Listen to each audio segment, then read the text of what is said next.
जौनपुर में रहने वाला शक्ति अनाथ था।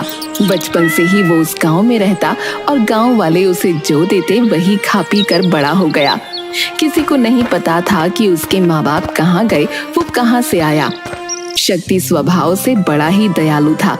उसे जो कुछ भी रूखा सूखा खाने को मिलता उसके 4 हिस्से करता। एक हिस्सा एक चूहे को देता, दूसरा हिस्सा एक बिल्ली को, तीसरा हिस्सा एक तोते को और बचा हुआ एक हिस्सा वो खुद खा लेता। इस तरह शक्ति बड़ा हो चला था। एक दिन गांव का एक सेठ शक्ति से कहता है, अरे कब तक तू इस तरह दूसरों के दिए पर अपना गुजर बसर करेगा रे? अब तो तू जवान हो चुका है, कुछ काम क्यों नहीं करता? क्या काम करूं सेठ जी, मुझे तो कोई काम आता ही नहीं। काम किसी को नहीं आता, बस सीखना पड़ता है, और तुझे भी काम सीखना चाहिए। सारा दिन चूहे बिल्ली और तोतों के बीच में बैठा रहता है। ना तो मेरे माँ बाप हैं, ना भाई बहन और ना ही कोई रिश्तेदार। मुझे कौन सिखाएगा? आप सबकी कृपा से मैं जीवित रह गया, और ये जानवर भी तो आप सबकी कृपा से ही पल रहे हैं। वरना ये बेचारा चूहा, पैर में गहरी चोट थी, मानो मर ही जाता, लेकिन आज ये बिल्कुल स्वस्थ है। और ये तोता, न जाने किसने इस बेचारे के पंख काट दिए थे, लेकिन अब ये पूरी तरह ठीक है। और ये बिल्ली, इसने तो एक माँ की तरह हमेशा मेरे सर पर हाथ रखा है। न जाने मेरा इससे क्या रिश्ता है। हाँ, तेरी ये कहानी हम बरसों से सुनते आ रहे हैं, लेकिन अब तुझे अपने साथ साथ इन जानवरों के भरण पोषण के लिए कुछ काम करना चाहिए। शक्ति शरीर से काफी कमजोर था। वो मेहनत का काम नहीं कर पाता था और पढ़ा लिखा न होने के कारण उसे कोई दूसरा काम भी नहीं आता था। वो गांव के लोगों के छोटे मोटे काम कर दिया करता, लेकिन उसके बदले कोई उसे पैसे नहीं देता था। लोग बस अपने घर का बचा हुआ खाना उसे दे दिया करते थे। एक दिन शक्ति अपने तीनों दोस्तों से बातें कर रहा होता है। दोस्तों, मुझे अपने जीवन से किसी चीज की इच्छा नहीं है, लेकिन अब ऐसा लगता है कि गांव वालों का बचा खाना भी हमारे हिस्से में नहीं है। शायद इस गांव में हमारा दाना पानी इतने ही दिनों का था। मैं सोच रहा हूं कि किसी और गांव चला जाऊं और काम ढूंढने की कोशिश करूं, लेकिन मैं तुम सबको अपने साथ नहीं ले जा सकता। इसलिए मैं तुम सबके रहने का ठिकाना यहीं पर कर देता हूं। शक्ति चूहे को ले जाकर सेठ के गोदाम में छोड़ देता है, जहां उसे अनाज की भरी हुई बोरियां दिखती हैं। चूहा अपना पूरा जीवन उस गोदाम में रहकर गुजार सकता था। उसे कभी खाने की कमी नहीं होती। चूहा बड़ा खुश होता है और मनुष्य की आवाज में शक्ति से कहता है, मित्र, तुमने तो मेरे पेट भरने का इंतजाम कर दिया है, अपना ध्यान रखना। अरे, तुम इंसानों की तरह बोल सकते हो? हाँ, मैं तुम्हारी सारी बातें सुन भी सकता हूँ और बोल भी सकता हूँ।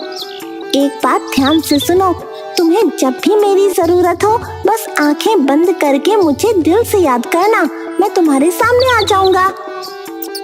ठीक है मित्र, तुम बस अपना ध्यान रखना, मैं चलता हूँ। शक्ति अब बिल्ली को लेकर गांव के सबसे बड़े हलवाई के घर के पीछे छोटे से जंगल में जाता है और बिल्ली से कहता है, मित्र, अब तुम रोज रात के समय इस हलवाई के घर जाना और दूध दही जो मिले वो खाकर वापस आ जाना। सिर्फ मेरी एक बात का ध्यान रखना कि दिन के समय उसके घर कभी मत जाना और रात को अपना ध्यान रखकर ही जाना। तभी बिल्ली भी इंसान की आवाज में बोलती है, तुम्हारा बहुत बहुत शुक्रिया मित्र, तुमने मेरा बहुत ध्यान रखा। तुम्हें जो भी मिलता था हमेशा हम सबके साथ खाया। तुम अपना ध्यान तो रख सकोगे। अरे, क्या तुम भी चूहे की तरह बोल सकती हो? हाँ, सिर्फ मैं और चूहा ही नहीं, तोता भी तुम्हारी भाषा में बात कर सकते हैं। हम तीनों तुम्हारी बातों को समझते भी हैं। तुम अपना ध्यान रखना और जब भी जरूरत हो आंखें बंद करके मुझे याद कर लेना, मैं तुम्हारे सामने आ जाऊंगी। शक्ति बिल्ली से विदा लेता है और तोते को लेकर नदी के पास जाता है। मित्र, मैं जानता हूँ कि तुम भी चूहे और बिल्ली की तरह ही बोल सकते हो और मेरी हर बात समझते भी हो, इसलिए तुम भी अपना ध्यान रखना, शिकारी से बचकर रहना। शुक्रिया मित्र, तुमने इतने सालों हमारी रक्षा की, हमें संभाला, परंतु अपना ध्यान रखना और जब भी जरूरत हो अपनी आंखें बंद करके दिल से हमें याद करना, हम तुम्हारे सामने आ जाएंगे। शक्ति अपने मित्रों से विदा लेकर आगे बढ़ता है और ये सोचता है कि मुझे काम तो आता नहीं, मैं करूँगा क्या। तभी उसे गांव में आने वाले सपेरे की याद आती है। वो सपेरे के पास जाता है और उससे कहता है, क्या आप मुझे कुछ काम सिखा सकते हैं या कुछ काम दे सकते हैं? तुम क्या काम कर सकते हो? मेरा काम तो बड़ा जोखिम का है, इसे सीखने में बहुत समय लगता है। सांपों को पकड़ना, उनके जहरीले दांत निकालना बड़ा मुश्किल काम है, इसमें जान भी जा सकती है। बिना भोजन की भी तो जान जा ही सकती है। ठीक है, अगर तुम यही चाहते हो तो तुम मेरे साथ रह सकते हो। कुछ समय तक शक्ति सपेरे के साथ रहता है और काम सीखने की कोशिश करता है, लेकिन अपने दया भाव की वजह से उसे सांपों को जंगल से पकड़कर लाना और उनके दांत निकालकर उन्हें कैद करना बिल्कुल पसंद नहीं आ रहा था। एक दिन वो अकेला ही सांप पकड़ने जंगल में जाता है और एक सांप को पकड़ भी लेता है। तभी उसके मन में दया भाव जागृत होती है और वो उस सांप को वापस जंगल में छोड़ देता है। तभी सांप बोल पड़ता है, मुझे इस जंगल में मत छोड़ो, मैं बहुत बूढ़ा हो चुका हूँ। अगर तुम मुझे यहाँ छोड़कर जाओगे तो इस जंगल के जानवर मुझे खा लेंगे, क्योंकि मैं अब भाग भी नहीं सकता। क्या तुम भी इंसानों की तरह बोल सकते हो? हाँ, मैं तुम्हारी तरह बोल सकता हूँ। लेकिन मैं तुम्हें कहाँ पर छोड़ूं जहां तुम सुरक्षित रहोगे? तुम ही मुझे कोई ऐसी जगह बता दो। तुम मुझे लेकर जंगल में पूर्व दिशा की ओर चलो। शक्ति सांप को लेकर जंगल की पूर्व दिशा की ओर बढ़ता है और तभी उसे एक गुफा दिखाई देती है, जिसे देखकर सांप शक्ति से कहता है, तुम मुझे इस गुफा के पास छोड़ दो और मेरी पूंछ को कसकर पकड़ना। अब ठीक है। शक्ति सांप को गुफा के पास छोड़ देता है और उसकी पूंछ को कसकर पकड़ लेता है। सांप की पूंछ के सहारे वो उस गुफा के अंदर सरकता जाता है और कुछ देर के बाद वो एक अनोखी दुनिया में पहुंच जाता है, जहां बहुत सुंदर फूल, पेड़, झरने, नदी, सब कुछ बहुत सुंदर था। वहीं पास में एक बहुत बड़ा सुंदर महल भी था। सांप अपनी केंचुली छोड़ता है और एक सुंदर से राजकुमार के रूप में शक्ति के सामने खड़ा हो जाता है। अब तुम कौन हो और तुमने अपना रूप कैसे बदला? मैं एक इच्छाधारी सर्प हूं और इस सर्प नगरी का मंत्री भी हूं। तुम मेरे साथ इस महल के अंदर चलो। शक्ति उस युवक के साथ महल के अंदर जाता है, जहां पर सर्पराज विराजमान होते हैं। महाराज की जय हो। महाराज, आज तो मैं बहुत बुरी तरह फंस गया था। वो तो शुक्र है इस युवक का जिसने सही समय पर अपने दिल की बात सुनी और मुझे आजाद कर दिया, वरना मैं किसी सपेरे के पिटारे की शोभा होता। तुम्हारा बहुत बहुत शुक्रिया युवक। आज तुमने हमारे मंत्री की रक्षा करके हमारा दिल जीत लिया है। अब मैंने तो बस अपने दिल की बात सुनी महाराज। अपने इस उपकार के बदले कुछ समय हमें मेहमान नवाजी का मौका दो और हमारे इस सर्प लोक में रहो। अब जैसी आपकी आज्ञा महाराज। शक्ति कुछ समय तक सर्प लोक में ही रहता है। सर्पराज शक्ति की बोलचाल और उसके स्वभाव से बहुत प्रभावित होते हैं और मन ही मन अपनी इकलौती पुत्री का विवाह उससे करने की ठान लेते हैं। इस विषय में वो अपने मंत्रियों से सलाह करते हैं और उन सब की सहमति के बाद वो शक्ति से बात करके अपनी पुत्री और शक्ति की शादी कर देते हैं।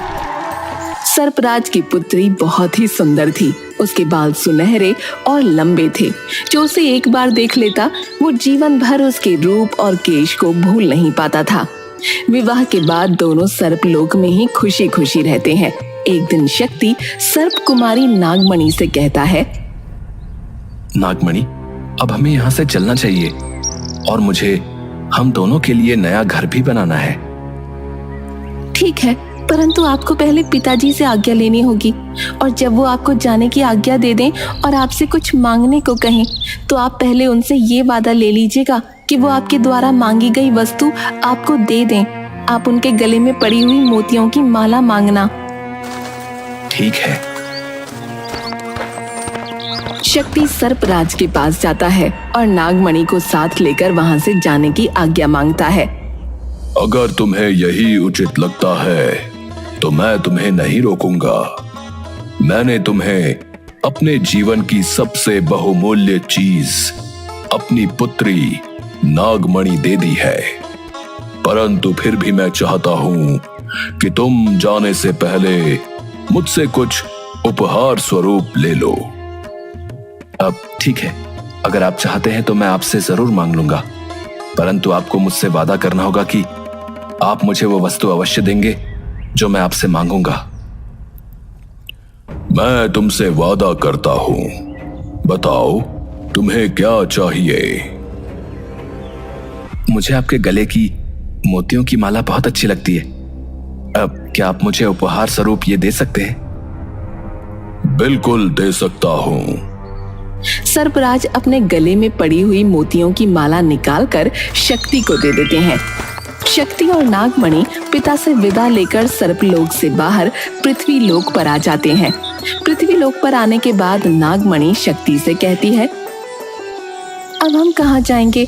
आपके पास तो कोई घर भी नहीं है। चिंता ना करो, मैं बहुत मेहनत करूंगा और हमारे लिए एक बहुत सुंदर घर बनाऊंगा। आपको कुछ करने की जरूरत नहीं है। आप मुझे पिताजी की दी हुई वो मोतियों की माला दे दीजिए। शक्ति मोतियों की माला नागमणि को देता है। नागमणि मोतियों की माला पर जल का छिड़काव करती है और हाथ जोड़कर विनती करती है, हे अमूल्य माला, आप मेरे और मेरे पति के लिए एक बहुत सुंदर सा महल बना दीजिए और हर सुख सुविधा से पूरी तरह से वो संपूर्ण हो, जहाँ किसी चीज की कोई कमी ना हो। नागमणि के प्रार्थना करते ही वहां पर एक बहुत सुंदर सा महल बन जाता है, जहाँ सब कुछ होता है। नागमणि और शक्ति उस महल में खुशी खुशी रहते हैं। एक दिन नागमणि अपने महल की खिड़की पर खड़ी होकर अपने बालों को सुखा रही होती है। तभी उसके कुछ बाल टूटकर महल के पास बह रही नदी में चले जाते हैं और उन बालों को एक मछली निगल जाती है। मछुआरे नदी में मछलियां पकड़ रहे होते हैं और वो मछली भी उनके जाल में फंस जाती है। मछुआरे मछलियों को पास के राज्य के राजा के पास उपहार स्वरूप भेंट कर देते हैं। महाराज की जय हो। महाराज, आज हमने बहुत सारी मछलियां पकड़ी हैं और उपहार स्वरूप हम आपको ये भेंट करना चाहते हैं। हम तुम्हारा उपहार स्वीकार करते हैं। आज हम भोजन में यही खाना पसंद करेंगे। राजा के आदेश पर रसोइया उन मछलियों को काटकर पकाने की तैयारी कर रहा होता है। तभी एक मछली के पेट से उसे नागमणि के सोने के बाल मिलते हैं, जिसे ले जाकर वो महाराज के सामने प्रस्तुत करता है। महाराज, हमें मछली के पेट से सोने के बाल मिले हैं।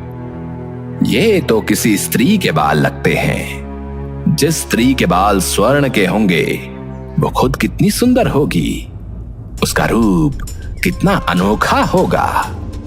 मंत्री जी, आप पता लगाइए कि ये सोने के बाल किसके हैं, क्योंकि मैं उस स्त्री को अपने राज्य की महारानी बनाना चाहता हूं।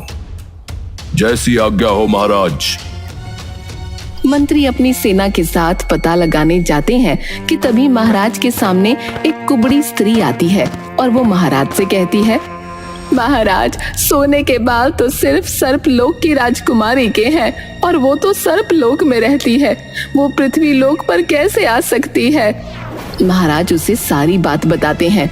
महाराज, आप मुझे 100 मोहरें और 10 सैनिक दे दीजिए। मैं बहुत जल्दी ही इसके बारे में पता लगाकर आपके पास वापस आती हूँ। महाराज कुबड़ी स्त्री को 100 मोहरें और 10 सैनिक दे देते हैं। वो स्त्री मछुआरों के पास जाती है और उनसे पूछती है कि वो मछलियाँ कहाँ से पकड़कर लाए थे। मछुआरे उसे नदी के बारे में बताते हैं जहाँ से उन्होंने मछलियाँ पकड़ी थीं। वो सेना के साथ नाव में सवार होकर उस नदी के एक किनारे से दूसरे किनारे की ओर सफर करना शुरू करती है।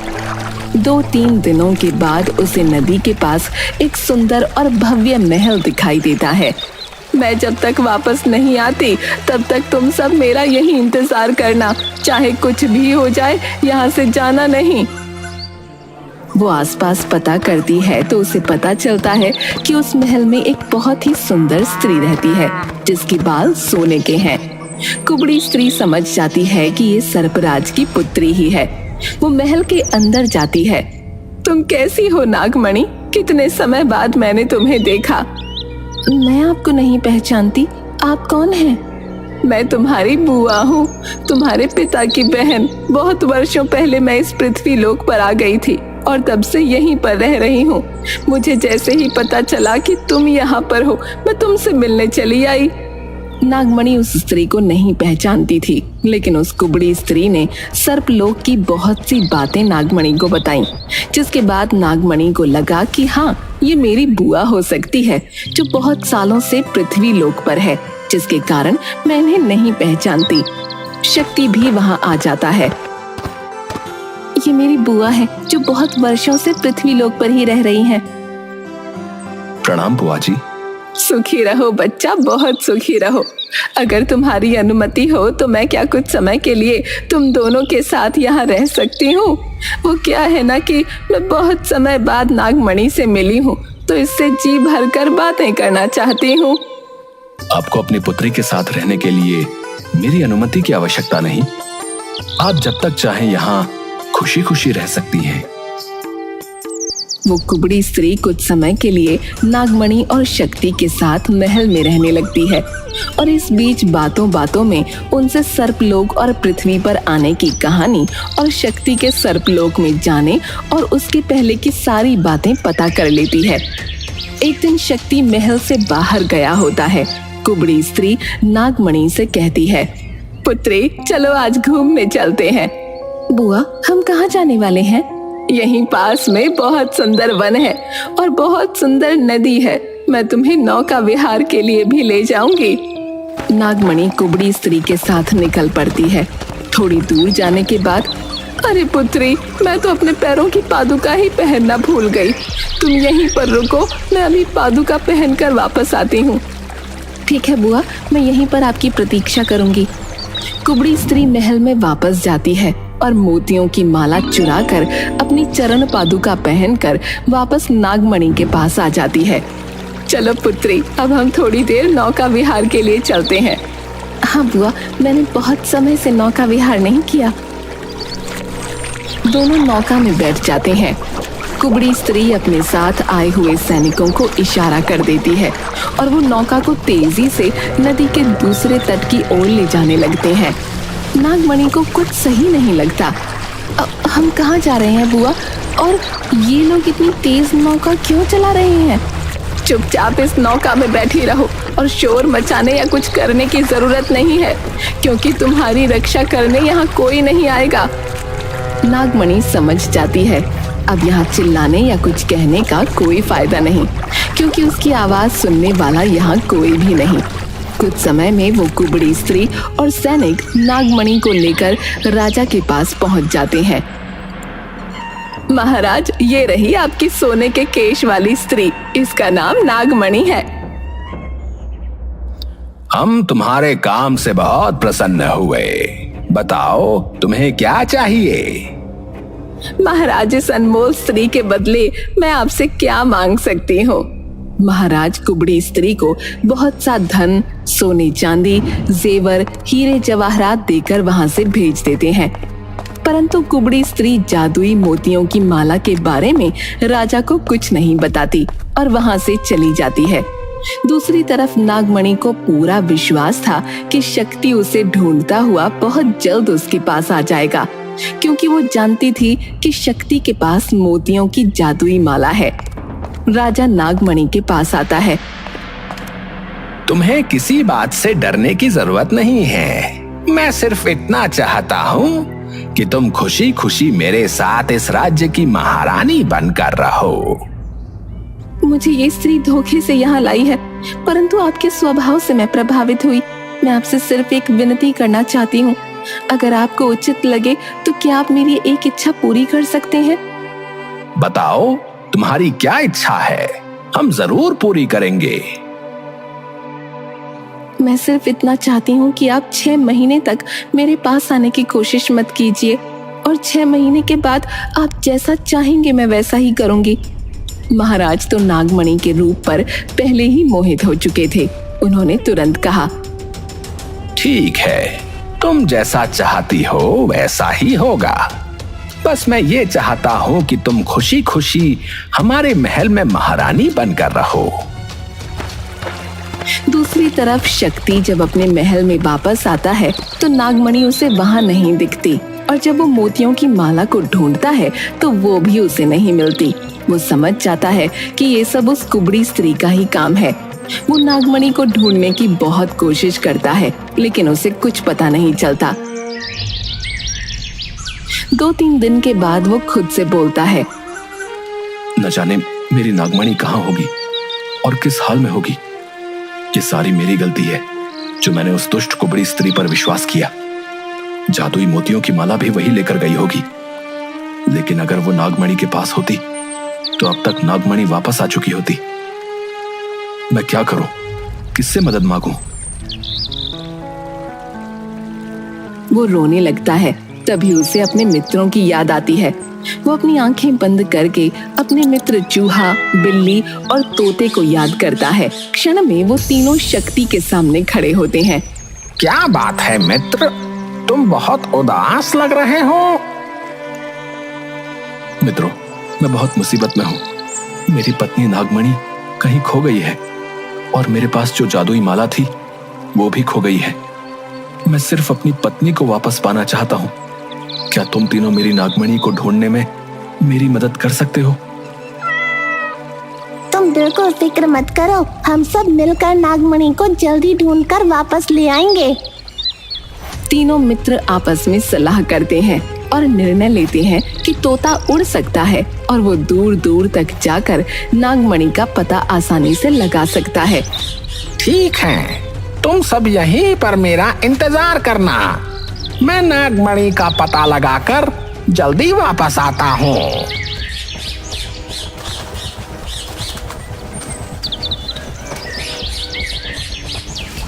मैंने नागमणि का पता लगा लिया है। वो पास के ही राज्य के राजा के महल में है, परंतु मैंने उसके गले में वो मोतियों की माला नहीं देखी। वो मोतियों की जादुई माला उस कुबड़ी स्त्री ने चुराई होगी। चूहा और बिल्ली दोनों उस कुबड़ी स्त्री का पता लगाकर उसके घर पहुंच जाते हैं और खिड़की से छुपकर घर के भीतर देखते रहते हैं। कुबड़ी स्त्री घर के अंदर आती है और मोतियों की माला को अपने मुंह में डालकर सो जाती है। ये तो बड़ी ही दुष्ट स्त्री है। मोतियों की माला को कोई ले न सके इसलिए अपने मुख में डालकर सो रही है। अब हम इसके मुख से माला कैसे निकालेंगे? ये शेर है तो हम सवा शेर हैं। मैं तुमसे जैसा कहता हूँ वैसा करना। चूहा बिल्ली के कान में कुछ कहता है और अपनी पूंछ उस कुबड़ी स्त्री की नाक में डाल देता है, जिसकी वजह से कुबड़ी स्त्री को जोर की छींक आ जाती है और मोतियों की माला उसके मुंह से निकलकर जमीन पर गिरती है। माला गिरते ही बिल्ली माला लेकर वहां से भाग जाती है। वो दोनों सीधा शक्ति के पास जाते हैं। मित्र, ये लो अपनी जादुई मोतियों की माला और जल्दी ही अपनी नागमणि को अपने पास वापस बुला लो। जादुई माला, जल्दी से मेरी नागमणि जहां भी हो उसे वहां से सुरक्षित मेरे पास वापस ला दो। इतना कहते ही नागमणि शक्ति के पास वापस आ जाती है। नागमणि और शक्ति अपने तीनों मित्रों के साथ सर्पलोक में वापस चले जाते हैं और अपनी जादुई माला से प्रार्थना कर वो जादुई महल भी वहां से गायब कर देते हैं। दूसरी तरफ दमकल राज्य के राजा नागमणि को ढूंढते हुए उस कुबड़ी स्त्री के साथ जादुई महल के पास आते हैं, पर वहां पर उन्हें कुछ भी नहीं मिलता। महाराज कुबड़ी स्त्री की सारी बातों को झूठा मानकर उसे जेल में डलवा देते हैं।